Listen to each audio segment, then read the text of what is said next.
Shadows danced ominously across the grand ballroom as a masked figure slipped a vial of poison into the champagne flute, sealing a fate shrouded in deception and death.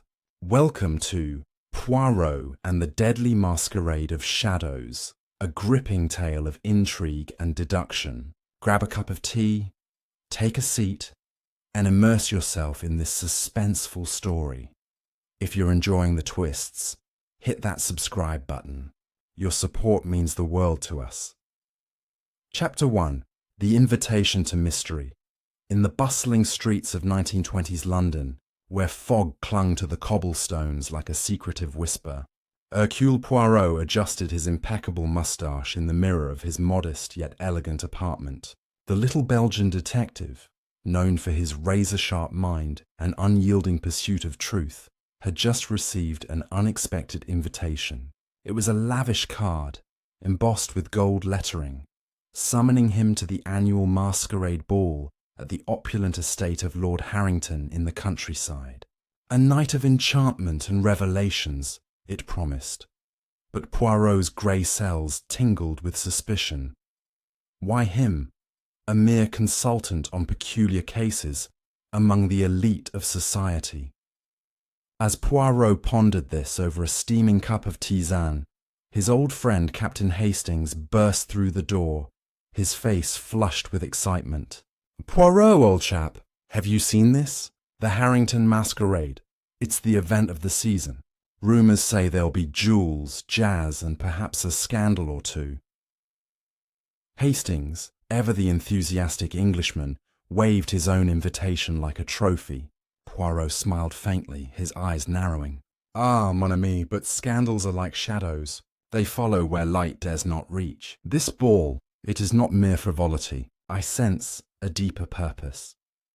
The two set off by train the next day, the English countryside rolling by in a blur of green fields and quaint villages. Poirot, dressed in his finest tuxedo with a subtle mask motif on his lapel, shared his thoughts with Hastings. Consider Hastings. Lord Harrington, a man of vast wealth from colonial trades, hosts this event every year. Yet this time, the invitation mentions revelations. What secrets lurk behind those gilded doors? Hastings chuckled, dismissing it as overthinking. "Come now, Poirot, it's just a party. Masks, dancing, maybe a flirtation with a mysterious lady." Upon arrival at Harrington Manor, the estate loomed like a Gothic sentinel under the twilight sky. Grand columns flanked the entrance, and liveried servants ushered guests inside. The ballroom was a spectacle.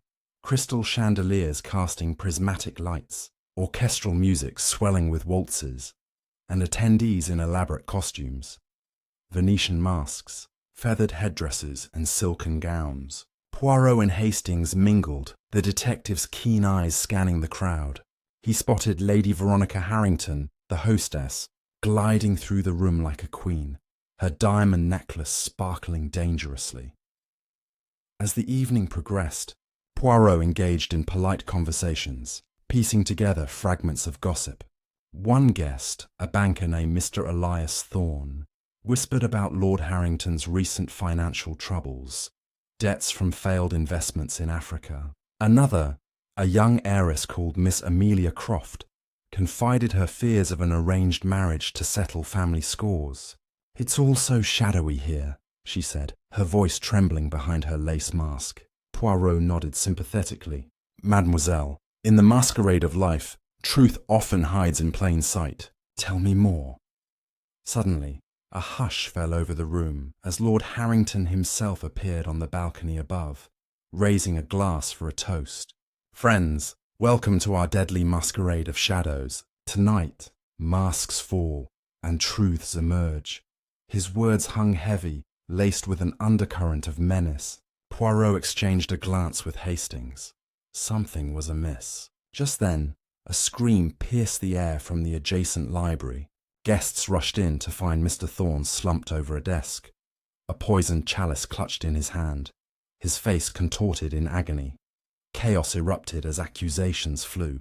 Poirot stepped forward, his voice calm and authoritative. "Mesdames et messieurs, remain composed. I am Hercule Poirot, and murder has gate-crashed our festivities. He examined the scene. The chalice bore traces of a rare toxin, the room's shadows concealing potential clues. A discarded glove, a cryptic note reading, "Shadows claim their due." Hastings, wide-eyed, assisted by securing the area. "Good heavens, Poirot, who could have done this?" The detective began his methodical inquiry, questioning suspects one by one. Lady Veronica claimed ignorance, her alibi shaky. She'd been in the garden moments before. Miss Croft admitted a grudge against Thorne for swindling her father. Even Lord Harrington seemed evasive, his hands trembling slightly. Poirot's mind raced. Motives intertwined like the ballroom's dancers. "The poison, it is swift but not silent," he mused. The killer struck amid the masquerade, using deception as their ally.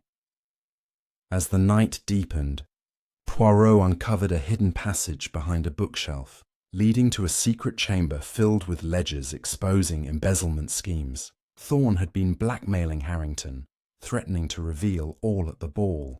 But was that the full picture? A shadowy figure lurked in the periphery, watching Poirot's every move.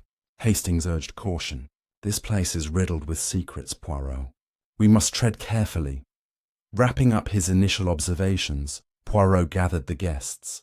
"The masquerade continues, but so does my pursuit of justice. One among you wears a mask of guilt."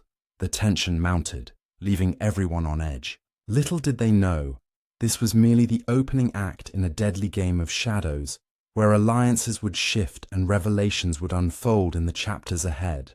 Chapter 2. The Mask of Motives. The grand ballroom of Harrington Manor buzzed with nervous whispers as the guests, still reeling from the grim discovery in the library, hovered like moths around the chandelier's glow. Hercule Poirot stood near the fireplace, his sharp eyes darting from face to masked face, each expression a puzzle piece in the deadly game unfolding before him. The air was thick with suspicion, and the scent of jasmine from the garden mingled uneasily with the metallic tang of fear. Hastings, ever loyal, stood at his side, clutching a notepad where he'd scribbled names and alibis, his brow furrowed with unease. Poirot turned his attention to the guests milling about, their masks now seeming less festive and more like shields concealing guilt. He approached Miss Amelia Croft, whose delicate hands twisted a silk handkerchief. "Mademoiselle, you spoke earlier of Mr. Thorne's dealings with your father," Poirot said, his voice low and measured. "Might you share more about this grudge?" Amelia's eyes, visible through her lace mask, flickered with hesitation. She admitted that Thorne had swindled her family's estate, pushing them toward ruin. "I despised him," she whispered, "but murder, I could never." Poirot nodded, noting the tremor in her voice. But his mind catalogued her as a suspect with motive aplenty. Next, Poirot sought out Lord Harrington, who stood by the grand staircase, his face pale despite the rouge of his Venetian mask. "Monsieur, these ledgers in the secret chamber," Poirot began, holding up a leather-bound book he'd retrieved. "They suggest Mr. Thorne held dangerous knowledge about your finances." Harrington's jaw tightened, but he waved a dismissive hand. "Thorne was a parasite, yes, but I settled my debts honourably." Poirot's moustache twitched slightly. Harrington's composure felt rehearsed, like a man reciting lines before a mirror. As Poirot moved through the crowd, he overheard a heated exchange near the refreshment table. A young man, introduced earlier as Victor Langston, a rising politician, was arguing with Lady Veronica. "You knew Thorne was trouble," Victor hissed, his peacock feather mask askew. Lady Veronica's eyes flashed. "Keep your voice down, Victor. You're not blameless either." Poirot edged closer, catching Victor's admission that Thorne had threatened to expose a scandal involving campaign funds. The detective filed this away, sensing layers of deceit stacking like cards. The atmosphere shifted when a butler announced the resumption of the evening's dance, a desperate attempt to restore normalcy. Couples swirled across the floor, their movements stiff, as if waltzing through a minefield. Poirot declined a dance with a giggling debutante, instead slipping into the corridor where the library's entrance remained cordoned off. There, he noticed a faint scuff mark on the polished floor, a boot print, too large for a lady's shoe, leading toward a servant's passage. "Curieux," Poirot murmured, following the trail until it vanished near a back staircase. In the dimly lit passage, Poirot encountered a maid, Clara, whose apron was slightly askew. Her eyes widened at his approach. "Monsieur, I was just fetching linens," she stammered. Poirot's gentle smile disarmed her. "Of course, ma chère, but did you see anyone near the library before the scream?" Clara hesitated, then whispered that she'd seen a tall figure in a black cloak slip out just moments before the chaos. "I couldn't see their face," she added. "Only the glint of a silver ring on their hand." Poirot's grey cells hummed. This clue was a thread in the tapestry of treachery. Returning to the ballroom, Poirot found Hastings deep in conversation with a retired colonel, Sir Reginald Blake, whose booming voice carried tales of his days in Africa. Thorn was no saint, Sir Reginald confided, his lion mask lending him a fierce air. He crossed many in the colonies, smugglers, traders, even me. Poirot probed further, learning that Thorn had once cheated Sir Reginald out of a lucrative mining deal. Another motive, another shadow cast across the room. As the clock struck midnight, Poirot gathered his thoughts. The masquerade was a labyrinth of motives.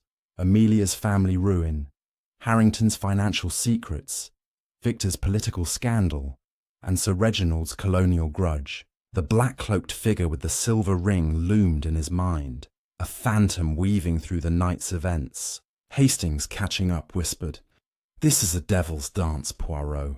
Everyone's got a reason to want Thorn dead." Poirot's eyes gleamed. "Oui, mon ami, but reasons are not proof. We must unmask the truth step by careful step." The music swelled, masking the undercurrent of dread. Poirot sensed the killer was still among them, watching, waiting for the next move in this deadly charade.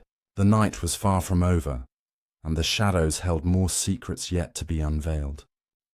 Chapter 3. Whispers in the Dark. The Harrington Manor ballroom pulsed with a forced gaiety, the orchestra's notes clashing with the undercurrent of unease that rippled through the masked guests. Hercule Poirot, his keen eyes scanning the crowd like a hawk, stood near a velvet-draped window, the cool night air seeping through a crack. The murder of Elias Thorn hung over the estate like a storm cloud, and Poirot knew the killer was still weaving their web among the dancers. Hastings, clutching a glass of untouched brandy, joined him, his face pale. "This place feels like a trap, Poirot," he muttered. The detective nodded, his mind already chasing new threads in the tapestry of deceit. Poirot's attention turned to the black-cloaked figure Clara, the maid, had described, a phantom with a silver ring. He moved toward the ballroom's edge, where a spiral staircase led to the upper galleries. "Come, Hastings, let us explore where shadows linger." They ascended quietly, the music fading into a distant hum. The gallery overlooked the dance floor, offering a vantage point to observe the guests. Poirot's gaze locked onto a man in a dark velvet mask, his hand adorned with a glinting silver ring. "Monsieur Victor Langston," Poirot whispered, recognizing the politician from earlier. Could he be the cloaked figure? Approaching Victor, who leaned against a balustrade, Poirot adopted a casual tone. "Monsieur, the night is full of surprises, no? You seemed agitated earlier with Lady Veronica."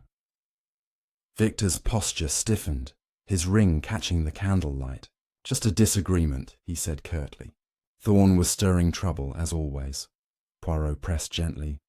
Learning that Victor had met Thorn in the library earlier that evening to discuss business.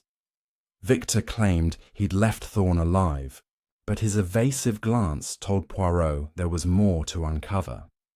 Descending back to the ballroom, Poirot noticed Lady Veronica slipping through a side door. He followed, Hastings trailing like a loyal shadow.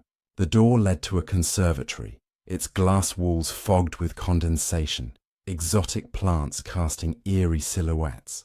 Lady Veronica stood by a fountain, her diamond necklace sparkling as she spoke in hushed tones to a stranger. A woman in a crimson mask, her posture rigid with urgency. Poirot eavesdropped, catching fragments. Thorne knew too much. The ledger. We're exposed. The woman in crimson vanished into the shadows before Poirot could approach, leaving Lady Veronica alone. Madame, Poirot said, stepping forward. Your conversation seemed most pressing. Lady Veronica's composure faltered, but she recovered with a brittle smile. Just a friend, Monsieur Poirot. These are trying times. She refused to elaborate, but Poirot noted her trembling fingers. The ledger she mentioned, could it tie to the embezzlement schemes he'd found? He resolved to revisit the secret chamber later. Back in the ballroom, a new figure caught Poirot's eye. Dr. Evelyn Marsh, a chemist known for her work with rare compounds. Her owl mask and reserved demeanour made her stand out among the flamboyant guests. Poirot engaged her, probing about the poison that felled Thorne. A swift toxin, you say? Dr. Marsh mused, intrigued. It sounds like aconite, rare, deadly, and easily concealed in a drink. Her expertise was too precise to ignore, and Poirot wondered if her knowledge extended to practice. Did you know Monsieur Thorne? He asked. Dr. Marsh's eyes flickered. Only by reputation. He had enemies, didn't he? As the night wore on, Poirot and Hastings returned to the library, now dimly lit by a single lamp. Examining the scene again, Poirot found a tiny vial tucked beneath a rug, its residue matching Dr. Marsh's description of aconite. The killer was careless, Poirot murmured, pocketing the vial. Hastings shivered. Or they wanted us to find it. Nearby, a torn scrap of crimson fabric caught Poirot's attention, perhaps from the mysterious woman in the conservatory. The clues were mounting, but the puzzle remained incomplete. The ballroom's clock chimed 1, and the guests grew restless, their masks no longer hiding their fatigue or fear. Poirot gathered his thoughts. Victor's silver ring, Lady Veronica's secretive meeting, Dr. Marsh's poison expertise, and the crimson-masked stranger. Each was a thread, but the pattern was still obscured. Hastings, he said. The masquerade is a mirror, reflecting lies. We must look beyond the glass. Hastings nodded, though his eyes betrayed his unease. The night was a labyrinth, and the next turn promised deeper secrets. Chapter 4. The Dance of Deception. The Harrington Manor ballroom, bathed in the golden glow of chandeliers, seemed to pulse with a life of its own. Yet the air grew heavier with each passing hour. Hercule Poirot, standing near an ornate tapestry depicting a hunt, observed the swirling dancers with a hawk's intensity. The masks, once symbols of festivity, now cloaked the guests in suspicion. Hastings hovered nearby, his notepad nearly full, his eyes darting nervously. It's like chasing ghosts, Poirot, he whispered. The detective's mustache twitched. Ghosts leave traces, mon ami. We must follow them. Poirot's mind churned over the crimson fabric scrap and the aconite vial, clues pointing to a calculated killer. He decided to pursue the mysterious woman in the crimson mask from the conservatory. Moving through the crowd, he spotted a flash of red near the French doors leading to the terrace. Slipping outside, he found the night air crisp, the stars obscured by clouds. A woman stood alone, her crimson mask glinting as she gazed at the moonlit gardens. Madame, Poirot said softly, a word, if you please. She turned, revealing herself as Céleste Dubois, a French opera singer known for her dramatic flair. Céleste's eyes narrowed behind her mask. Monsieur Poirot, you are persistent. He inquired about her conversation with Lady Veronica, noting her guarded posture. She admitted to a business arrangement with the Harringtons, involving investments tied to Thorne's schemes. He threatened to ruin us all, she said, her voice low. But I swear I did not touch him. Poirot observed a tear in her gown, matching the fabric scrap. When pressed, she claimed it tore during a dance, but her hesitation sparked his suspicion. Returning indoors, Poirot sought out Sir Reginald Blake, whose booming laugh echoed from a corner where he regaled guests with tales of his African exploits. "Sir Reginald," Poirot interjected, "your history with Thorn, might it extend beyond a mere business dispute?" The Colonel's lion mask tilted, his joviality fading. "Thorn was a snake," he growled. "He stole my mining rights, left me near bankrupt." Poirot noted the man's powerful build, capable of overpowering Thorn, and a silver cufflink glinting on his sleeve, not unlike a ring. Could Sir Reginald be the cloaked figure? As the orchestra struck up a lively tango, Poirot's attention shifted to a commotion near the buffet. A young footman, Thomas, was being reprimanded by the butler for dropping a tray. Poirot approached, sensing an opportunity. "Young man," he said kindly, "you move through this house unseen. Did you notice anything unusual near the library?" Thomas, nervous, admitted seeing a cloaked figure with a silver ring lingering near the servants' passage before the scream. "I thought it was a guest," he mumbled. Poirot's grey cells hummed. Another confirmation of the mysterious figure.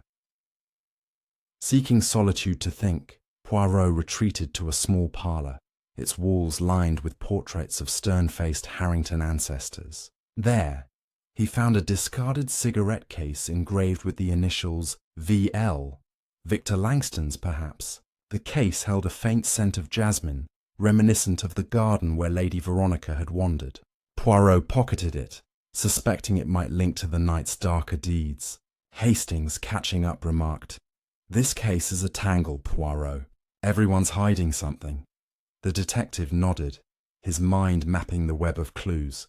Celeste's torn gown, Sir Reginald's grudge, Thomas's sighting, and the cigarette case. Each guest seemed to dance around the truth, their motives twisting like the tango's steps. As Poirot returned to the ballroom, he caught sight of Dr. Evelyn Marsh slipping into a side corridor. Her owl mask seemed to watch him, and he resolved to follow her trail next. The masquerade was far from over, and the killer's next move loomed closer with every beat of the music. Chapter 5. The Garden of Secrets. The Harrington Manor ballroom thrummed with the relentless rhythm of the orchestra, but the elegance of the masquerade felt increasingly like a facade stretched thin over a cauldron of deceit. Hercule Poirot, his polished shoes silent on the polished oak floor, moved with purpose toward the side corridor where he'd last seen Dr. Evelyn Marsh vanish. The air was thick with the mingled scents of perfume, wine, and the faint, unsettling undercurrent of fear. Hastings trailed behind, his face a map of worry, his notepad now a crumpled testament to the night's mounting mysteries. "Poirot, this place is a maze of lies," he muttered, glancing over his shoulder as if expecting a shadow to lunge. Poirot's eyes gleamed with focus. "A maze, oui, mon ami, but every maze has an exit. We shall find it." The corridor opened into a glass-paned door, leading to the manor's sprawling gardens, where moonlight cast long, jagged shadows across manicured hedges and marble statues. Poirot paused, his senses alert. The garden, Lady Veronica had claimed, was her refuge earlier that evening. A convenient alibi, perhaps. He stepped onto the gravel path, the crunch underfoot sharp in the quiet night.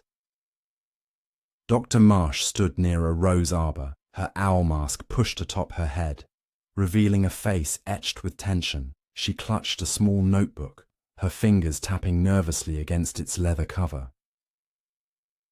"Dr. Marsh," Poirot called softly, his voice cutting through the stillness like a scalpel. She startled, nearly dropping the notebook, but recovered with a tight smile. "Monsieur Poirot, you move like a cat. What brings you to the garden?" Poirot tilted his head, studying her. "The truth, perhaps, which blooms in unexpected places. Your knowledge of poisons is formidable. Tell me, did you ever work with aconite in your experiments?" Her eyes widened briefly before narrowing. "Aconite is a curiosity, yes, but I'm no murderer. I was in the ballroom when Thorn died." Poirot noted her quick defense, but also the notebook, its edges worn as if frequently consulted. "May I?" he asked, gesturing to it. Reluctantly, she handed it over, revealing pages of chemical formulas, one circled with a note: aconite, lethal in minute doses. Leaving Dr. Marsh with a polite nod, Poirot rejoined Hastings, who had lingered by a fountain, its water glinting like liquid silver. "She's hiding something," Hastings whispered, eyeing the notebook. Poirot agreed, but cautioned patience. "Her knowledge is a clue, not a confession. Let us explore further."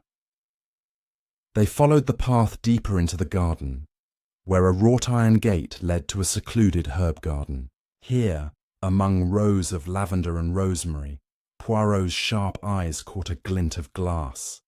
A shattered vial, its contents long spilled into the soil. "Mon Dieu," he murmured, kneeling to inspect it. The vial's label, faded but legible, read Aconitum napellus, aconite. The killer had been here, perhaps discarding evidence. As Poirot examined the vial, a rustle in the nearby bushes made Hastings jump. "Who's there?" he called, his voice cracking. A figure emerged. Clara, the maid, her apron smudged with dirt. I was tending the herbs," she stammered, her eyes darting to the vial. Poirot's gentle tone disarmed her. "Clara, ma chère, you seem to know these gardens well. Did you see anyone here tonight? Perhaps someone in a cloak?" Clara bit her lip, then nodded. "I saw a man, tall, in a black cloak, just before the scream. He dropped something shiny near the roses." Poirot's pulse quickened. "Shiny, you say? Like a ring?" Clara nodded again, pointing to the arbor where Dr. Marsh had stood. The detective retraced his steps to the rose arbor, searching the ground. There, half buried in the soil, was a silver ring, its intricate design catching the moonlight. It bore a crest, a lion's head, identical to one Poirot had seen on Sir Reginald Blake's cufflink. "Hastings," Poirot said, holding up the ring. "Our cloaked figure grows less elusive." Hastings frowned. "But Sir Reginald, he's a blusterer, not a sneak." Poirot's smile was enigmatic. The loudest voices often mask the quietest steps. Returning to the manor, Poirot sought out Celeste Dubois, whose crimson gown had left a telltale scrap in the library. He found her in a quiet alcove sipping champagne, her mask dangling from her wrist. "Mademoiselle Dubois," he began, "your gown suffered an injury tonight. Might it have caught on something in the library?" Celeste's laugh was brittle. "You're relentless, monsieur. Yes, I was there, briefly, to retrieve a letter Thorne had stolen, but he was alive when I left." Her story was plausible, but Poirot noted her quick glance toward the garden, as if fearing pursuit. As the night deepened, the garden's secrets seemed to whisper louder. The aconite vial, the silver ring, and Celeste's stolen letter formed a constellation of clues, each pointing to a different suspect: Dr. Marsh's expertise, Sir Reginald's crest, Celeste's presence. Poirot's mind spun, arranging and rearranging the pieces. "The killer dances between truth and shadow," he told Hastings, who clutched the ring like a talisman. "We are close, but the final step eludes us." The ballroom's music drifted through the open doors, a haunting waltz that seemed to mock the gathering storm. Poirot knew the next revelation would bring them closer to unmasking the killer, but the garden had one more secret to yield, and he would not rest until it was his. Chapter 6. The Shadow's Confession. The Harrington Manor ballroom glowed with a deceptive warmth, its chandeliers casting flickering light across the masked guests, who danced as if to outrun the spectre of murder. Hercule Poirot stood at the edge of the grand hall, the silver ring with the lion's crest tucked safely in his waistcoat pocket, its weight a reminder of the killer's proximity. The garden's revelations, the aconite vial, Clara's sighting, Celeste's torn gown, had tightened the web of suspicion. But the truth remained elusive, like a shadow slipping through fog. Hastings, hovering nearby, adjusted his tie nervously. Poirot, it's as if the manor itself is conspiring against us, he said, his voice low. Poirot's eyes glinted. Non, mon ami, it is not the manor, but the hearts within it that hide the darkness. Poirot's next move was to confront Sir Reginald Blake, whose cufflink bore the same lion's crest as the ring. He found the colonel near the bar, his lion mask pushed back, revealing a ruddy face flushed with brandy. "Sir Reginald," Poirot began, his tone polite but firm. "This ring, found in the garden, bears your crest. Care to explain its journey there?" The colonel's jovial demeanour faltered, his hand pausing mid-sip. "A ring? I've no idea, Poirot. I lost one like it weeks ago. Stolen, perhaps." His bluster rang hollow, and Poirot noted the sweat beading on his brow. "Stolen, you say? Or dropped in haste by a cloaked figure?" Sir Reginald scoffed but offered no further defence, his eyes darting toward the ballroom's exit. Leaving the colonel, Poirot sought the secret chamber behind the library's bookshelf, determined to examine the ledgers more closely. The narrow passage, lit only by a flickering oil lamp, felt oppressive, its walls lined with dusty portraits of forgotten Harringtons. Inside the chamber, Poirot pored over the ledgers, their pages detailing illicit transactions, funds siphoned from Thorn's bank to offshore accounts, signed by initials VL and CD, Victor Langston and Celeste Dubois. The plot thickened, but a faint noise, a soft thud from above, interrupted his thoughts. "Hastings, vite," Poirot whispered, motioning toward a spiral staircase hidden in the chamber's corner.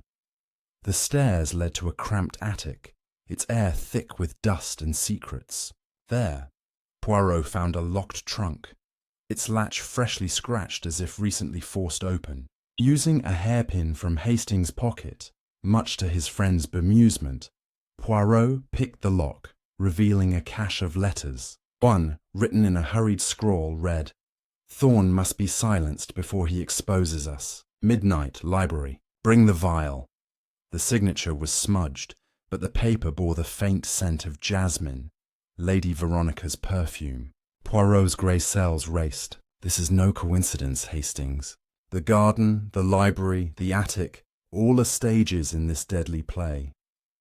Returning to the ballroom, Poirot noticed Victor Langston in a heated exchange with the young footman, Thomas, near the servants' entrance. Approaching stealthily, he overheard Victor hiss, "Keep quiet, or you'll regret it." Thomas, pale, nodded and scurried away. Poirot confronted Victor, holding up the cigarette case with his initials. "Monsieur Langston, your possessions seem to wander. This case found in the parlour and a ring in the garden, both near scenes of intrigue." Victor's face darkened. "You're fishing, Poirot. I dropped the case earlier, nothing more. As for Thorn, he was a threat to my career, but I didn't kill him." His defiance was brittle, and Poirot sensed a crack in his armour. As the night wore on, Poirot gathered the guests for an impromptu announcement, his voice cutting through the music. "Mesdames et messieurs, the killer among us grows bold, leaving clues like breadcrumbs. A ring, a letter, a vial, all point to a conspiracy." The crowd murmured, eyes darting suspiciously. Lady Veronica clutched her necklace, Celeste adjusted her crimson gown, and Sir Reginald drained his glass. Dr. Marsh, standing apart, watched with a scientist's detachment, her notebook still in hand. Poirot's words were a calculated move, designed to rattle the guilty. Hastings, pulling Poirot aside, whispered, "You're stirring a hornet's nest. What if the killer strikes again?" Poirot's smile was grim. "That, mon ami, is precisely what I hope. A desperate shadow will reveal itself." The ballroom's clock ticked toward 2, the music slowing to a mournful melody. Poirot felt the weight of every clue, the ring, the letter, the jasmine scent, drawing him closer to the truth.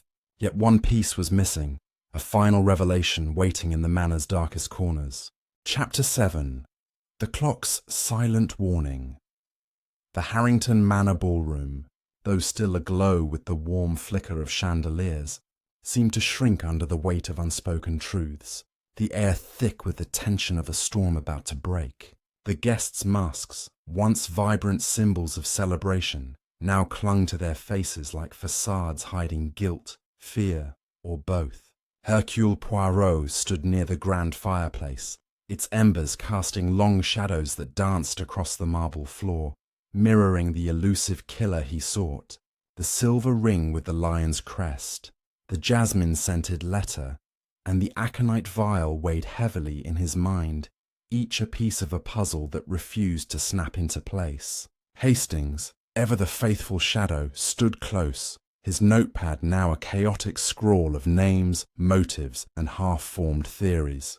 "Poirot, it's like we're chasing a phantom," he whispered, his voice taut with frustration. Poirot's eyes, sharp as a blade, scanned the room. "A phantom, perhaps, mon ami, but one with a heartbeat. And that heartbeat grows louder." Poirot's announcement to the guests had stirred the pot, and he could sense the ripples, nervous glances, tightened grips on wine glasses, and hurried whispers behind feathered fans. He decided to focus on Lady Veronica, whose jasmine perfume linked her to the incriminating letter found in the attic. Moving through the crowd with the grace of a panther, Poirot found her near the orchestra, her diamond necklace catching the light like a beacon of wealth and secrecy. "Madame," he began, his tone smooth but piercing, "your presence in the garden earlier tonight, might it have involved a certain letter discussing Monsieur Thorne's silence?" Lady Veronica's smile froze, her eyes darting to the side as if seeking an escape. "You overstep, Monsieur Poirot," she replied, her voice like ice. "I was merely taking air. The letter you speak of, I know nothing of it." Yet her fingers clutched her necklace, betraying her unease. Poirot noted the gesture, suspecting she was guarding more than just jewels. Leaving Lady Veronica, Poirot led Hastings to the manor's west wing, a quieter corridor lined with oak-panelled walls and portraits of stern-faced ancestors, whose eyes seemed to follow their every step. "We must revisit the secret chamber," Poirot said, his voice low. "The ledgers may hold more than financial secrets." The hidden passage behind the library's bookshelf creaked as they entered, the air cool and musty. Inside, Poirot examined the ledgers again, his fingers tracing entries dated just days before the ball.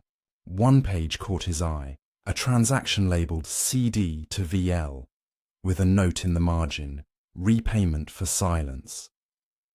Celeste Dubois and Victor Langston again, but the amount was staggering, far beyond a simple bribe. "Mon Dieu," Poirot murmured. "This is not mere blackmail, it is a pact sealed in shadows." As they pored over the ledgers, a faint creak echoed from the passage outside. Hastings froze, his hand on his revolver. "Someone's there!" he hissed.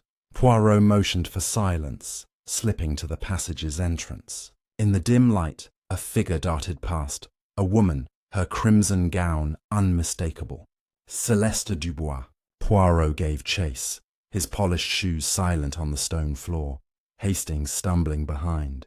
They followed her to a narrow staircase leading to the manor's upper floors, where she vanished into a guest room. Poirot knocked firmly. "Mademoiselle Dubois, a moment of your time." The door opened slowly, revealing Celeste, her mask removed, her face pale but defiant. "You're relentless, monsieur," she said, stepping aside. Inside, the room was a study in opulence.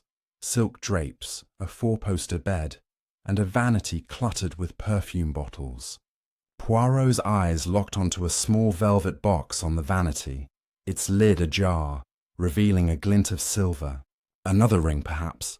he asked, lifting it to reveal a twin to the lion-crested one from the garden. Celeste's composure cracked. "It's a family heirloom," she insisted, but her voice trembled. Poirot pressed further, mentioning the ledger's initials and the letter. "You and Monsieur Langston had dealings with Thorne, no? Dealings worth killing for?" Celeste sank onto a chair, her hands twisting in her lap. "Thorne was bleeding us dry," she admitted. "He had proof of my indiscretions in Paris." Victor and I paid him to keep quiet. But I swear I didn't kill him. Her eyes pleaded, but Poirot remained impassive, filing her confession alongside the growing list of half-truths. Leaving Celeste, Poirot and Hastings descended to the ballroom, where the clock's hands crept toward 3, each tick a silent warning. Poirot's mind churned. Lady Veronica's jasmine, Celeste's ring, the ledger's cryptic notes. He sought out Thomas, the footman, who was clearing glasses near the buffet. "Young man," Poirot said gently, "your eyes see what others miss. Tell me, did you see Mademoiselle Dubois or Monsieur Langston near the library before the murder?" Thomas hesitated, then nodded. "I saw them both, arguing with Thorne earlier. They left, but I saw a cloaked figure slip in after. I couldn't see the face, only the ring." Poirot's pulse quickened, another thread tying the suspects together. As the orchestra played a haunting nocturne, Poirot noticed Dr. Evelyn Marsh lingering near a window, her owl mask back in place, her notebook clutched like a shield. He approached, his tone conversational. "Doctor, your expertise on aconite is most enlightening. Might such a poison be procured easily?" Dr. Marsh's lips twitched. "Not easily, but not impossible for someone with connections. Thorne had enemies in high places." Her cryptic response intrigued Poirot, who wondered if her scientific detachment masked a deeper involvement. The night felt like a tightening noose, each clue pulling Poirot closer to the truth, yet revealing new layers of deception.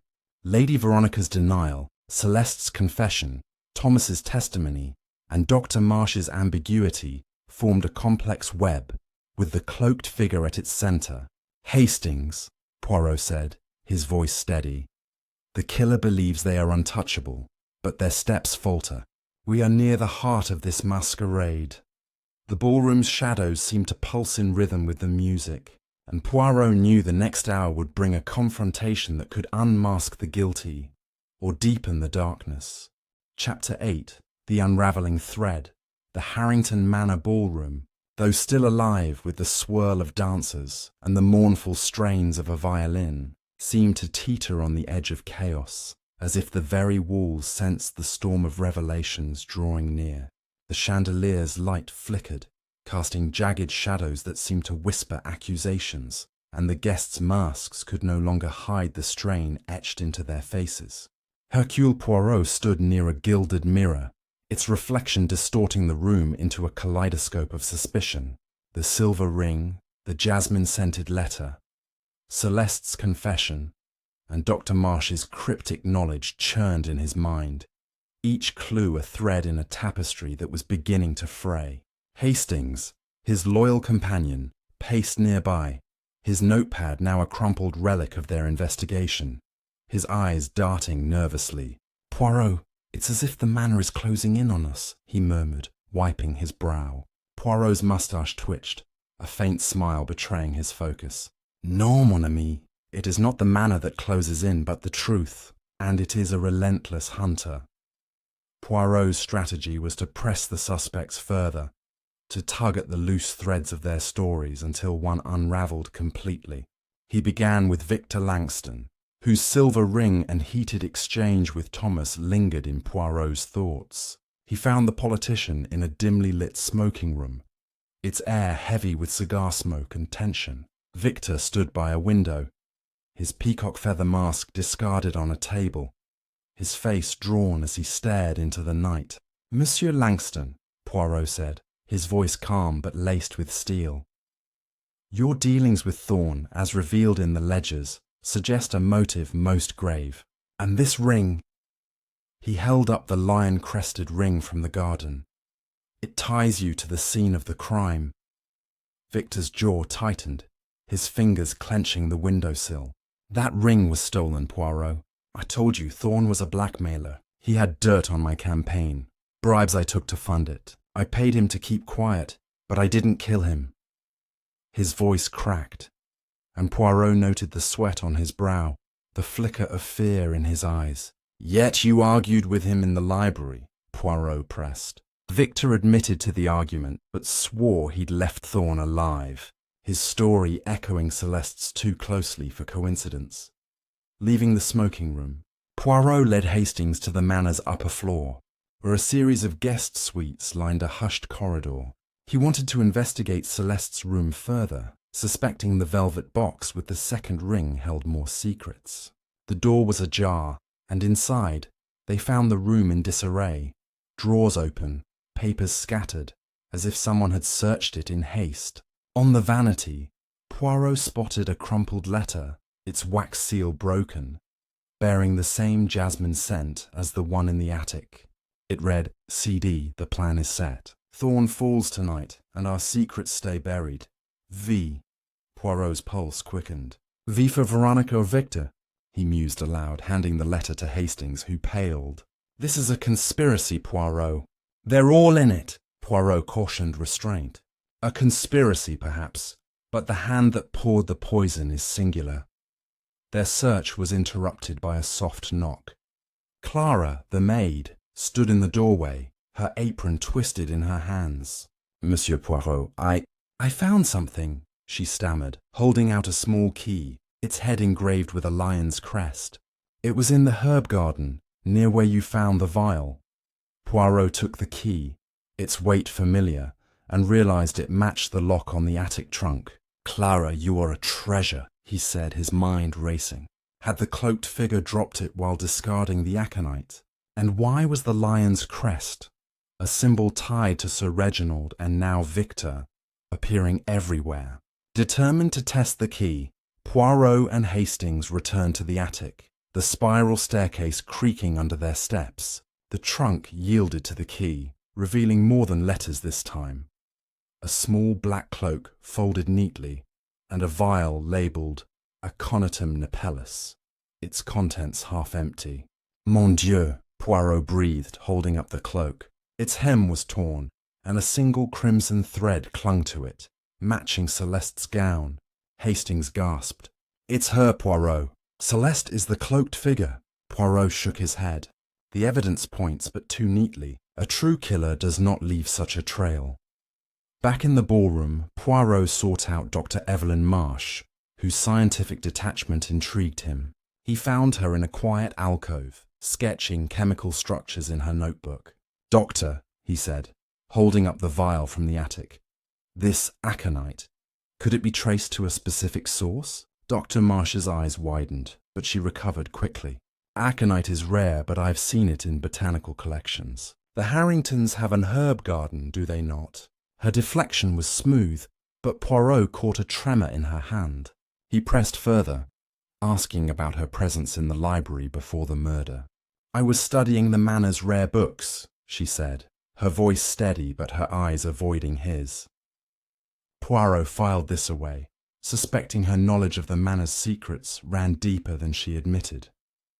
As the clock struck 4, the ballroom's energy waned, the guests' faces haggard behind their masks. Poirot gathered his thoughts, the clues forming a constellation.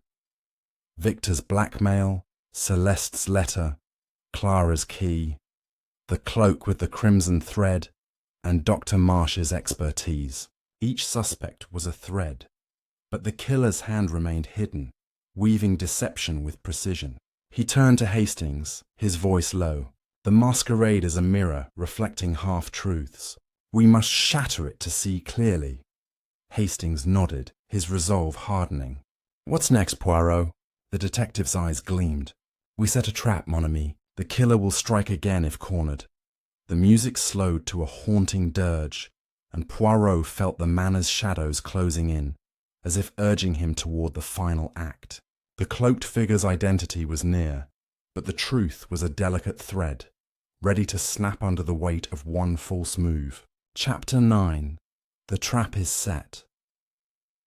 The Harrington Manor ballroom, though still adorned with the glittering facade of festivity, felt like a stage where the final act of a deadly drama was about to unfold. The chandelier's light wavered, casting eerie flickers across the masked faces, each guest a potential player in the murderous plot Hercule Poirot was unraveling. The air was heavy with the scent of wax and wilting roses, and the orchestra's melody had slowed to a somber waltz, as if mourning the truth that lingered just out of reach.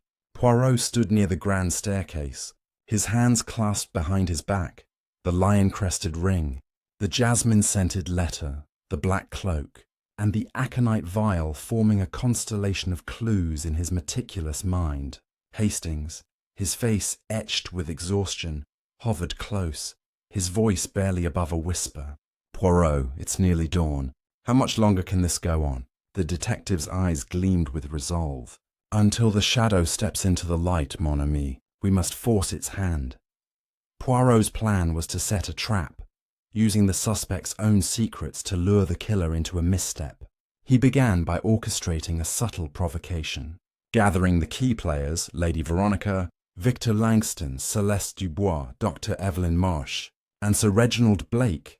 In the library, he announced his intention to reveal a critical discovery to Lord Harrington at dawn.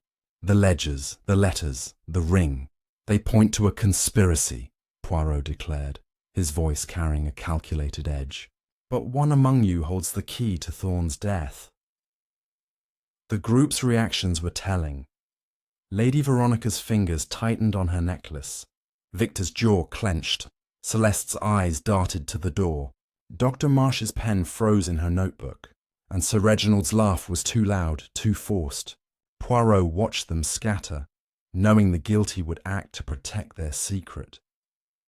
With Hastings in tow, Poirot slipped into the manor's east wing, a labyrinth of narrow halls and locked rooms, rarely used by guests. He suspected the killer might attempt to destroy evidence, and the secret chamber behind the library was the likely target.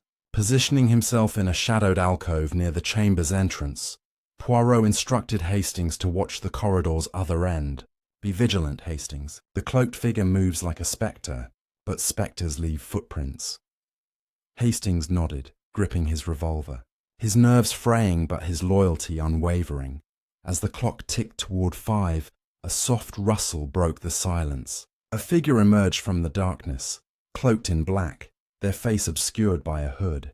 Poirot's heart quickened as the figure approached the bookshelf, their hand, adorned with a silver ring, reaching for the hidden latch. Before Poirot could act, a second figure appeared, moving swiftly from the opposite direction. It was Thomas, the footman, his face pale but determined. "Stop!" he shouted, startling the cloaked figure, who turned and fled toward the servants' passage. Poirot gave chase, his nimble steps defying his age, while Hastings and Thomas followed, their footsteps echoing in the stone corridor. The pursuit led to the manor's wine cellar, a cavernous space lined with dusty bottles and cobwebbed barrels. The cloaked figure darted between racks, knocking over a crate in their haste. Poirot cornered them near a stone wall, his voice calm but commanding. "Enough, monstre! The masquerade ends here." The figure froze, then slowly lowered their hood, revealing Lady Veronica, her face a mask of defiance and fear. "You have no proof," she spat, her voice trembling. Poirot held up the ring, its lion crest glinting. "This, madame, and your jasmine perfume on the letter, place you at the heart of this crime." Lady Veronica's composure cracked, her eyes welling. "Thorne was ruining us," she confessed. "He threatened to expose our debts, our secrets. I gave him the poison, but I didn't act alone." Before she could say more, a loud crash echoed from above, followed by a scream. Poirot, Hastings, and Thomas raced back to the ballroom, where guests crowded around a fallen chandelier, its crystals scattered like broken stars. At its center lay Victor Langston, blood pooling from a gash on his head, his peacock mask shattered beside him. Dr. Marsh knelt over him, checking his pulse. "He's alive but barely," she said, her voice steady but her hands shaking. Poirot's gaze swept the room, landing on Celeste, who stood frozen, her crimson gown stained with dust. Had she pushed the chandelier, fearing Victor's role in their shared scheme would be exposed? Poirot knelt beside Victor, noting a crumpled note in his hand. "The truth dies with me." The detective's grey cells raced. Lady Veronica's confession, Victor's attack, the cloaked figure's flight. The conspiracy was unravelling. But a second hand had struck, perhaps to silence a partner. "Hastings," Poirot said, his voice low. "We are close, but the shadow has one last move." The ballroom's dawn light filtered through the windows, illuminating a scene of chaos and betrayal, with the final truth waiting just beyond the horizon. Chapter 10. The Dawn of Revelation. The Harrington Manor ballroom, bathed in the pale light of dawn, filtering through the tall arched windows, stood as a silent witness to the night's harrowing events. The chandeliers, now dimmed, hung like weary sentinels over the scattered remnants of the masquerade, shattered crystal from the fallen fixture, discarded masks lying forlorn on the marble floor, and the faint scent of spilled wine mingling with the metallic tang of blood. Guests huddled in small groups, their faces pale and drawn, whispers of fear and exhaustion rippling through the air like a chill wind. Hercule Poirot, the unflappable Belgian detective, stood at the centre of it all, his impeccable tuxedo slightly rumpled, but his mind as sharp as ever.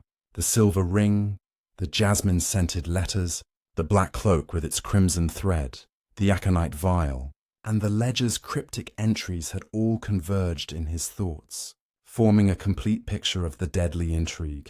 Hastings, his faithful friend, knelt beside the injured Victor Langston, who lay on a makeshift stretcher fashioned from velvet curtains, a bandage wrapped around his head by Dr. Evelyn Marsh. "Poirot," Hastings said, his voice hoarse from the night's strain. "Victor's stable, but we must end this madness." Poirot nodded, his moustache twitching with a mix of satisfaction and solemnity. "Oui, mon ami. The time has come to unmask the shadows once and for all." Poirot raised his voice, cutting through the murmurs like a clarion call. "Mesdames et messieurs, gather around. I, Hercule Poirot, shall now reveal the truth behind the murder of Monsieur Elias Thorne and the web of deception that has ensnared us all." The guests complied, forming a ragged circle around him, their eyes wide with anticipation and dread. Lord Harrington, his face ashen, stood beside his wife, Lady Veronica, whose confession in the wine cellar still hung heavy in the air. Celeste Dubois clutched her crimson gown, the tear in its hem a silent accusation. Sir Reginald Blake leaned against a pillar, his lion mask long discarded, his bluster reduced to a wary silence. Dr. Evelyn Marsh adjusted her owl mask nervously, her notebook clutched like a talisman. Miss Amelia Croft and the young heiress hovered at the edge, while the servants, Clara the maid and Thomas the footman, lingered in the shadows, their roles in uncovering clues pivotal yet understated. Poirot began his exposition with characteristic flair, pacing slowly within the circle, his hands gesturing emphatically. "Let us start at the beginning, with the invitation to this deadly masquerade of shadows. It was no ordinary ball, no. Lord Harrington, your family's fortunes were crumbling under debts from failed colonial ventures. Monsieur Thorne, the banker, held the key to your ruin. He had evidence of embezzlement, funds siphoned through illicit channels. The ledgers in the secret chamber behind the library confirmed this, with entries linking to offshore accounts." Lord Harrington bowed his head, murmuring, "It's true, but I didn't kill him." Poirot nodded. "Indeed you did not, but you provided the stage for the crime, inviting suspects who each had a grudge against Thorne." Turning to Miss Amelia Croft, Poirot continued, "Mademoiselle, your family was swindled by Thorne, pushing you toward an unwanted marriage. Your motive was clear, but your trembling hands and honest fear revealed you as innocent. A victim, not a villain." Amelia sighed in relief, her lace mask slipping from her fingers. Next, Poirot addressed Sir Reginald Blake. "Sir Reginald, your colonial grudge against Thorne for stealing your mining rights burned brightly. The silver ring with the lion's crest, found in the garden and matching your cufflink, seemed damning. But the ring was planted, no? You lost it weeks ago, as you claimed, stolen to frame you." Sir Reginald's eyes widened. "Then who—" Poirot held up a hand. Patience, monsieur. All will be revealed. Poirot's gaze shifted to Victor Langston, who stirred weakly on the stretcher. Monsieur Langston, your political ambitions were threatened by Thorne's knowledge of your bribes. The cigarette case with your initials, found in the parlour, and the ledger's VL entries tied you to the conspiracy. You argued with Thorne in the library, but you left him alive. Victor nodded faintly, his voice a whisper. I swear it. Poirot smiled faintly. Oui, but you were part of a larger pact, a trio bound by shared secrets. Now, Poirot turned to Celeste Dubois, whose face paled under his scrutiny. Mademoiselle Dubois, your Parisian indiscretions were Thorne's leverage. The crimson thread on the black cloak from the attic matched your gown's tier, and the letter in your room bore the initial V. You met with Lady Veronica in the conservatory, discussing the ledger and Thorne's exposure, but you, too, did not strike the fatal blow alone. Celeste's lips trembled. We had to stop him. The circle gasped as Poirot pivoted to Lady Veronica, her diamond necklace sparkling coldly in the dawn light. Madame, you confessed in the cellar to giving Thorne the poison, but you insisted you did not act alone. The jasmine perfume on the letters was yours. The cloaked figure seen by Clara and Thomas was you, slipping the aconite into his chalice amid the masquerade's chaos. But why the ring? To frame Sir Reginald, an outsider who could take the blame. Lady Veronica's defiance crumbled, tears streaking her face. Thorne would have destroyed us, our home, our name. Victor and Celeste were in it too. We planned it together. Poirot shook his head gently. Ah, but the plan was flawed. The aconite, swift and deadly, required expertise. Enter Dr. Evelyn Marsh. The chemist stiffened, her notebook falling to the floor. Doctor, your knowledge of rare toxins was no coincidence. You provided the vial, sourced from the herb garden where Clara saw the cloaked figure discard evidence.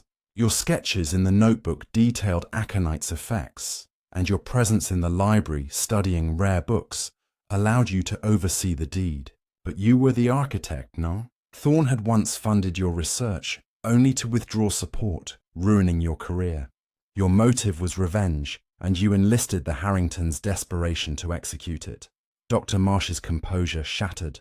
He deserved it. He left me penniless, my work in ruins. I gave Veronica the poison, instructed her on its use. Victor and Celeste distracted Thorne while she slipped it in. The confession hung in the air, met with stunned silence. Poirot nodded. The attack on Victor was your doing, Doctor, to silence him before he could crack under pressure. The note in his hand, "The truth dies with me," was meant to suggest suicide, but the chandelier's fall was no accident. You tampered with it from the gallery above. As the truth dawned, the guests murmured in shock. Poirot wrapped up his revelation. The masquerade was a perfect cover, masks hiding faces, shadows concealing deeds. But the clues, the ring, the vial, the letters, the thread, led inexorably to this quartet. Lady Veronica as the hand, Dr. Marsh as the mind, Victor and Celeste as the accomplices. Lord Harrington knew of the debts but not the murder. Sir Reginald and Amelia were red herrings. The servants, Clara and Thomas, unwitting heroes. With the culprits exposed, Poirot summoned the authorities, who arrived as the sun rose fully, casting golden light over the manor. Lady Veronica, Dr. Marsh, Victor and Celeste were led away in handcuffs, their masks of innocence stripped bare. Lord Harrington thanked Poirot profusely, vowing to rebuild honourably. As the guests dispersed, Hastings clapped Poirot on the back. "Brilliant as always, old chap." Poirot smiled humbly. "The grey cells, mon ami, they never fail." And so, the deadly masquerade of shadows came to an end, a tale of deception unravelled by the indomitable Hercule Poirot. If you've enjoyed this thrilling conclusion to Poirot and the Deadly Masquerade of Shadows, be sure to like this video, subscribe to our channel for more captivating stories, and comment below with your thoughts on the twist. Did you guess the culprits? Your support means the world to us.